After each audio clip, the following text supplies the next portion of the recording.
You guys are always talking about where we should send the illegal criminal aliens, where we should send our own prisoners who don't want to deal with rules and laws and whatnot, the homeless folks that are just out of their mind on drugs. Well, we've got an offer, folks. El Salvador offers to house violent U.S. criminals and deportees of any nationality in unprecedented deal. Have you seen the major prison they have in El Salvador? Whew. We're going to take a look at it. Here we go. The president, in an act of extraordinary friendship to our country, knowing the challenges we face in the U.S., has agreed to the most unprecedented and extraordinary migratory agreement anywhere in the world.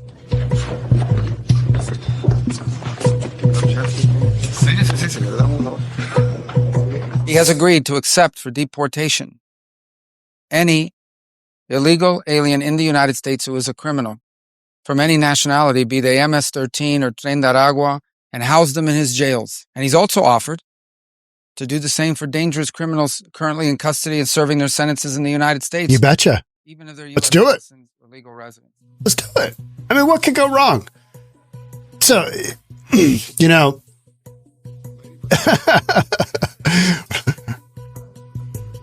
well, let's watch this out. So great.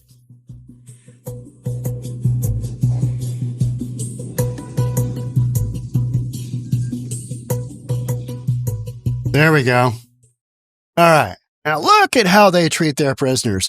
These prisoners are not sitting around, just having the time of their lives. They're not playing pickleball.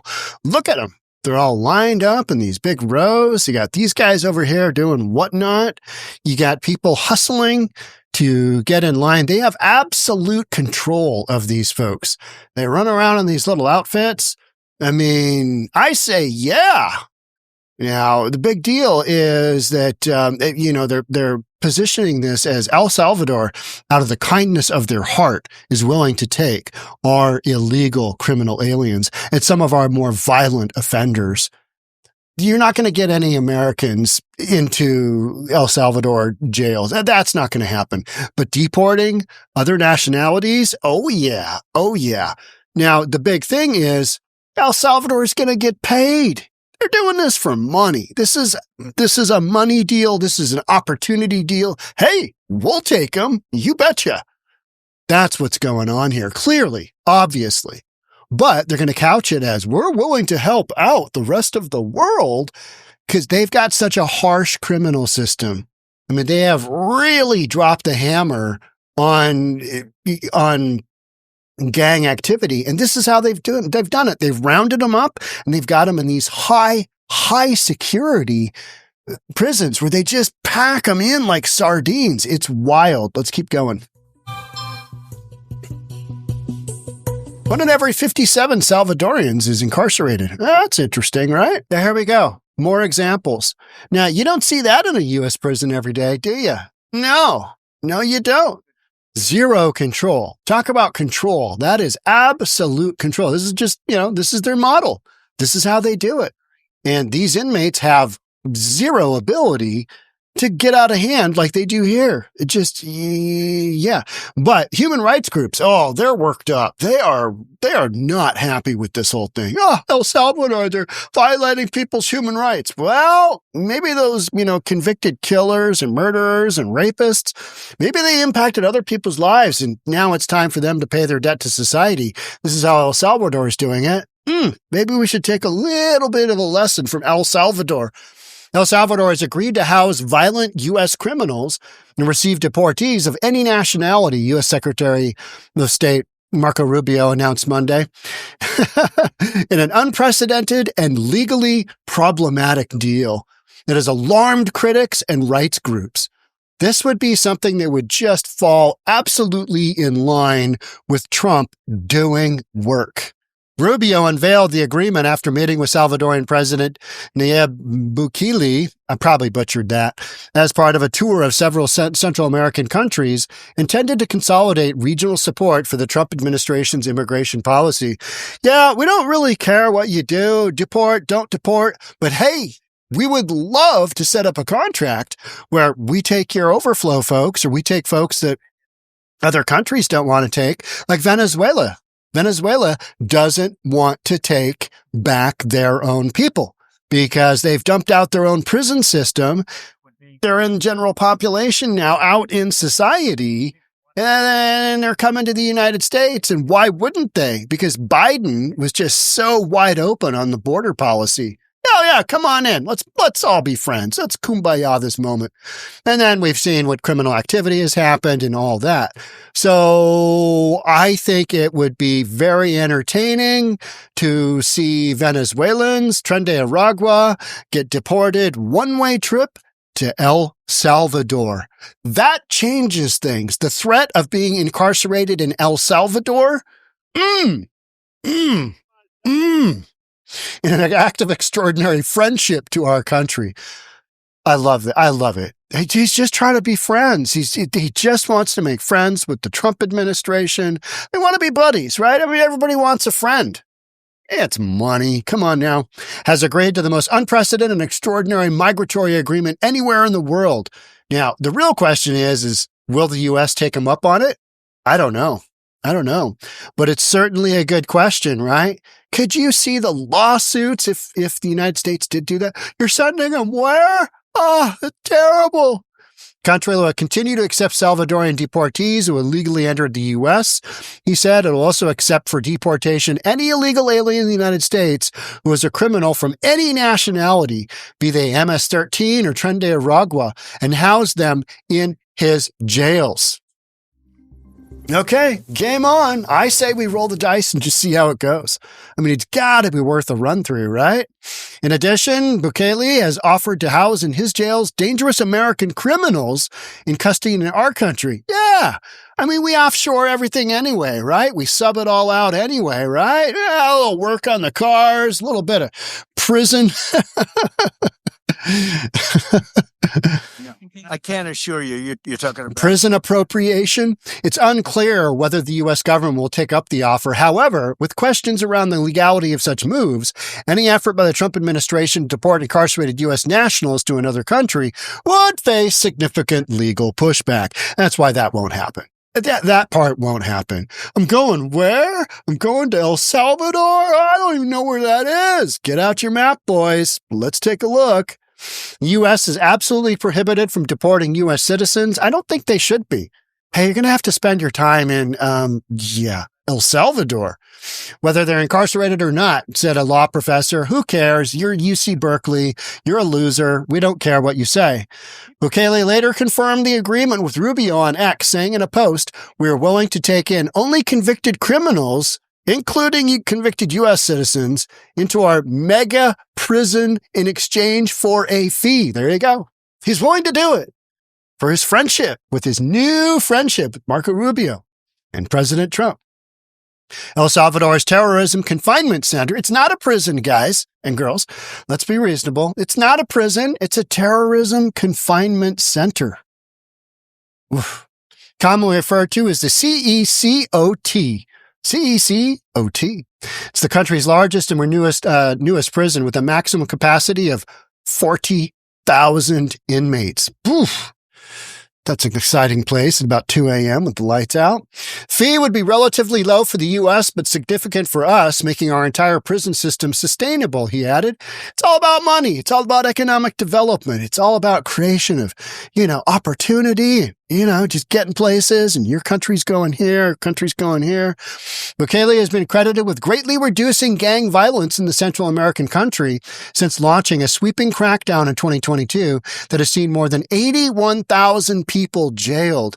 Yeah, I don't really want to go back there. It was really harsh. Maybe I come up with a new lifestyle. Now, I don't think that's happening, but incarcerating convicted felons, incarcerating illegal convicted felons here in the United States, outside of our country. Yeah, pay them a little bit of money, outsource it, you betcha. Let's just see how it goes. Plus, there would be, I think the The massive, massive benefit would be you got all these stupid ass activists, right? They're like, oh, what about people's rights? Human rights. What about human rights, Sean? Well, what about the human rights that, murderers and rapists and, thieves? What about the rights that they've basically stolen from our constituents? United States citizens. What about those? Well, they're paying their debt to society. Let them pay their debt to society in El Salvador. I'm okay with that. That seems like a genius move to me. And it's going to cost a fraction of what it would cost to house them here. Down with it. I'm down with it. But getting back to my point, the activists, once these people leave the country, these stupid activists are never going to know. They're not even going to think about it. Oh, we got to raise our Mexican flag and we got to watch the sideshow go on here. And then we're going to talk about anti-immigration. They're on to the next thing. They're on to the next thing, right? I mean, that's what you're watching in LA right now. But while the country's crime rate has fallen, the treatment of those imprisoned has triggered outrage from among human rights organizations who call El Salvador's prisons inhumane. You know what? I'm okay with that because people are learning lessons. I don't want to go back to prison. Huh? Weird. Incarceration. Interesting. State's Department travel advisory for El Salvador also warns that those imprisoned in the country face harsh prison conditions without access to due process. Overcrowding constitutes a serious threat to prisoners' health and lives. Don't care. Committed a crime. Don't care. And if they're illegal to begin with, don't care. Again, don't care.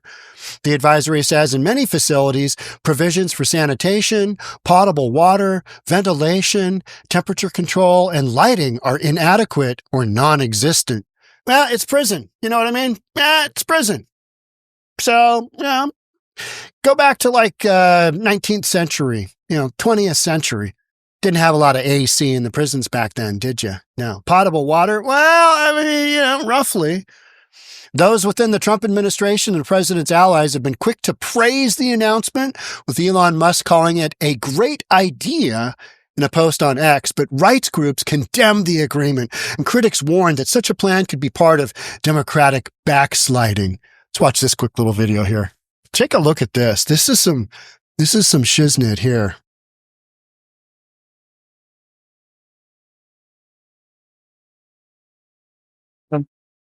Suddenly, you're hit with the intense gaze of dozens locking onto you. These men described as the worst of the worst, tattooed with reminders of El Salvador's dark past. It's tense and uncomfortable. But here, officials say comfort isn't meant to exist. There's no mattresses. There's no sheets. You've got a toilet over here for them to go to the bathroom. You've got this basin here that they use to bathe themselves. And then you can see there's a barrel of water that they can drink from. This is a rare look inside El Salvador's terrorism confinement center, known as CECOT. And he says there's always somebody standing here in front of the cells. And then if you look up, there's another corridor with more security personnel. Luz 24 horas, 24/7 light. The prison sits like an isolated fortress, nestled in mountainous terrain, about an hour and a half drive from the capital. Even with government officials on board with us, we're stopped a mile out. Oh, okay. He's going to inspect bags now, too. Good. Okay, we're clear to get back in. Good. Only to hit another checkpoint. Approaching the main gate, our cell signals vanish. They want to do a full search on us before we enter. Once cleared, we toured the vast campus. It's been equated to 7 football stadiums. It's almost multiple prisons within the prison. You can see, off to the distance, there's 3 different rings as they describe. The far end, you have one that's 9 meters high of concrete, and then above that, 3 meters of electrified fencing. Wow. 15,000 volts. More than 1,000 security personnel, guards, police, and military are stationed on site. Inmates are assigned to one of 8 sectors. The director tells me the inmates, once they're inside one of these sectors, they never leave. Everything is done within, including doctors, as well as legal visits or court hearings. Each sector holds more than 24 large cells. Roughly 80 inmates per cell, but it can fluctuate. Most bear the markings of the gangs that held this nation hostage for decades, committing brutal acts of violence. You gotta kill people, you gotta rob, you gotta do what you gotta do to survive. You have to do those things. Yeah, you gotta do that. We meet 41-year-old Marvin Vasquez, shackled and heavily guarded. What gang were you part of? MS-13. And do you have any gang affiliations? Yeah, I'm tattooed up. ¿Es un miembro de la MS? What is this? Crazy criminal. Say crazy criminals. Yeah, I made this clique in 2011. You made the clique. Yeah, You were a gang leader. yeah. What is it like to live here? How's that working out for you? Hotel 5-star, but they give you the 3 times the food. They give you some programs. You go to do exercise. Ejercicio nosotros lo podemos repetir siempre. Some church or religion programs too. But that's limited to just 30 minutes a day. The other 23 and a half hours, they're kept inside and locked up. For inmates who get violent with other prisoners or guards, we're going to close the door. I just want to get a sense of... Wow. Solitary Dark. confinement awaits. The only light you get is through this hole, and they can be in here for 15 days, potentially. All right, I'm ready to get out. Hmm. The director brought up that a lot of folks will raise concerns from a human rights perspective and an abuse of human rights. That he's calm hearing that because he sees it day to day, the process they go through to maintain, as he sees it, proper punishment. While you're cut off from society here, whispers of life on the outside make their way in. I've heard about it, that it's a new El Salvador. It looks different. Pero la realidad es que hemos liberado a millones. That new El Salvador has emerged under President Nayib Bukele, who took office in 2019 and declared a controversial state of emergency more than 2 years ago. It sparked an aggressive crackdown on crime. We see that firsthand as some 2,500 police and soldiers deploy into one neighborhood. For however long it takes for them to root out any suspected criminal elements. Critics argue Bukele's strategy has given him far-reaching power to suppress dissent and silence any opposition. Late last week, as the U.S. State Department lowered its travel advisory for El Salvador, citing a significant reduction in crime, it also warned that Bukele's emergency measures allow authorities to arrest anyone suspected of gang activity and suspends constitutional rights. And yet most we meet seem unfazed. So maybe you don't want to be involved with gang activity in El Salvador. That's kind of the direction I'm going with this. What do you think? By the added show of force. Sí. I asked him, I said, how do you feel with all these soldiers? I mean, there's a couple of dozen just even right outside his door. And he said, no, I feel safe. El Salvador now has one of the world's highest incarceration rates. The most hardened criminals brought to CECOT, where inside a life sentence awaits. We did bad things. We pay it the rough way, doing time. And yet for many on the outside, the prison, now a symbol of newfound freedom. The new El Salvador, as they see it. David Culver, CNN, El Salvador. I wasn't going to play that whole section, but, that's a good piece. So, because, it's CNN, it doesn't focus solely on, the human rights abuse. Imagine being in that solitary. Oh, not good. Not good. There we go. Here's a little bit of a CNN. Trump has repeatedly claimed without evidence that violent transnational gangs were taking over American cities. Well, no, we proved that in Aurora, and Aurora is taking back those buildings, basically condemning them, right? Using both gangs as a frequent talking point to justify hardline immigration policies and border security. Well, we've got enough examples of Tren de Aragua and their ilk doing terrible things to American residents. When CNN says without evidence, that's just nonsense. It's absolute nonsense. President signed an executive order last month specifically naming MS-13 and Tren de Aragua, citing their campaigns of violence and terror in the United States and internationally.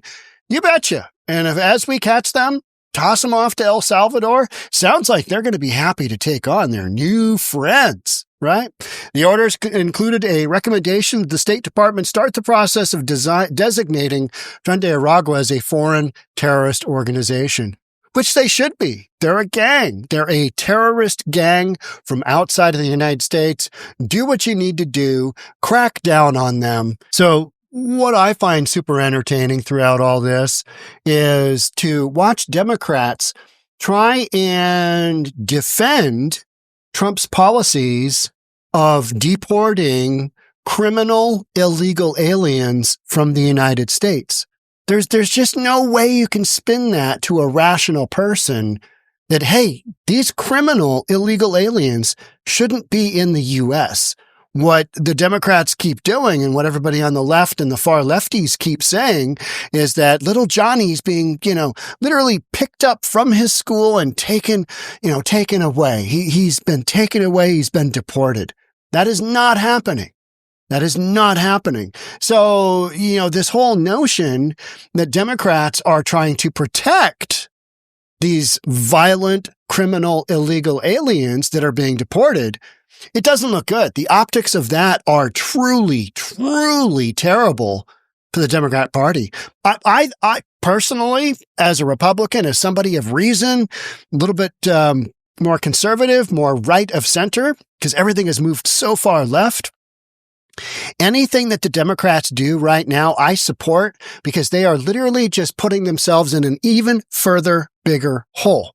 Look at the actions of J.B. Pritzker in Illinois, governor of Illinois. He looks like a moron. Look at Let's Go Brandon Johnson, basically sticking up for criminal illegal aliens while they just have their way with Chicago and with Illinois society. They just do whatever they want. Meanwhile, Chicago and Illinois, they just pay all the bills, millions and millions and millions of dollars.